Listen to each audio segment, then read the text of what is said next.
Dear poor people, Eboni Williams is pregnant. So recently, Eboni Williams had an interview and had the cover photo of herself looking absolutely beautiful on the cover of People magazine. And as she has done before, that she is officially pregnant. I believe she looks very pregnant and is ready to deliver. And that photo and that interview set the internet ablaze, but it really shouldn't have, because I can take you back to something Eboni Williams said a while ago, almost a year ago. Take a look. Black women are availing ourselves to all of the options that our hard work and circumstances currently afford us. And that means that single motherhood by choice is going to be an option that more and more Black women consider and even exercise. So anybody that's in their feelings about that can go ahead and start to process right now. Because Black women that have the privilege to embark upon this expensive and oftentimes lengthy process will increasingly decide to forego marriages and partnerships that do not serve us and that are not in our best interests. And now that bypassing those insufficient relationships does not have to come at the expense of motherhood, well, frankly, it's a whole new world. A world in which Black women are no longer subject to the desperation of being chose, because now we get to do the choosing. So I find this kind of interesting. Eboni K. Williams, I mean, she did this. She was on The View. She's been talking for some time about wanting to have a baby and not being married and not feeling that she has to be married to have a baby, or certainly not going to wait until she's married to have a baby. And apparently on the internet, there have been a lot of comments, and many women are supporting her. Maybe even some men are supporting her in her choice in the decision and wishing her well. And there are others who really take strong objection to someone kind of deciding that they are just going to voluntarily make themselves a single mother. Well, I will say this. One of the things that's interesting about this situation with Eboni K. Williams is that she herself admits to being someone who did not have a father and who was not raised by her dad.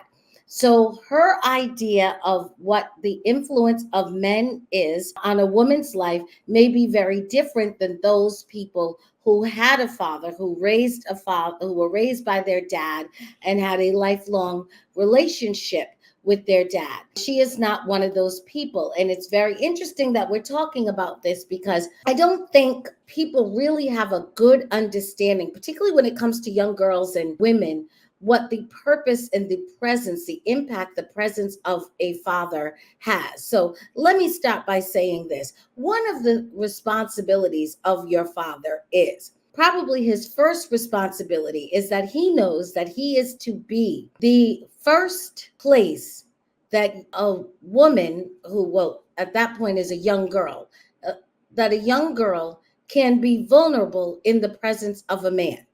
And the reason you can be, as a young girl, vulnerable in the presence of your father is because, number one, he's been there since day one. Number two, when you scraped your knee when you were 2 years old and fell, he sat you on his lap and comforted you and let you know that everything was going to be okay. And then you move on to riding the bike, and then from there to drive in the car, and all of the developmental stages that you go through. He is there to provide some boundaries and some features that keep you safe. And so you have the privilege, the absolute privilege, but more than a privilege, the right to learn how to be in a man's presence and how to be vulnerable in that presence. And the reason your father earns that right for you to be vulnerable in your presence is because your father is a person that would die for you at any moment and for any reason. If harm were to come in your way, your father would give up his life for you. And when you know that, and you do as a girl, when you know that, it allows you to say, wow, this person will give up their life for me. This is not someone I need to be afraid about. This is someone who's going to protect me at all costs. And all costs being the intimate and present cost of his life. When a young lady does not have that, I think often, not always, not always, but often women struggle with learning how to be vulnerable in the presence of a man, because a man who's not her husband, who, which is probably the next time, presumably, somebody is living their life in devotion to you and would give it up if harm were to come your way. It was first your father, and it's likely to be next your husband, which is why it's not advisable to have too many people in between your father and your husband, because those people, you'll never be able to establish the level of relationship and have the level of vulnerability and respect and all of those things that men want from women and should rightly get from women that they're in relationship with. You can't get it from somebody who's on a trial run of how to be vulnerable, because they weren't taught, they were not raised in a fashion, they were not given the skill. It takes a long time to learn a skill. You have to do it and see it, witness and observe it and practice it and fail at it and practice again. Anybody who's gotten any kind of skill, you don't just get it right away. It takes time and it takes effort to learn a skill. There is a skill in knowing how to be vulnerable.